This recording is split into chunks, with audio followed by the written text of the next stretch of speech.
میگم بد دردی آقای دکتر. بد دردیه ولی از پیری بدترش هم هست. اون مرگ.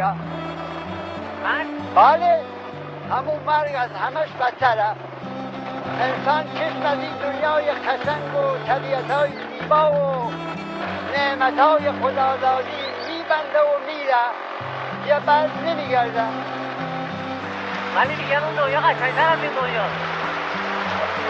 آخه اون دنیا مگر کسی رفته و آمده ببینه قشنگی یا قشنگی. از جمله رفتگان این راه دراز باز آمده ای کو که به ما گوید راز.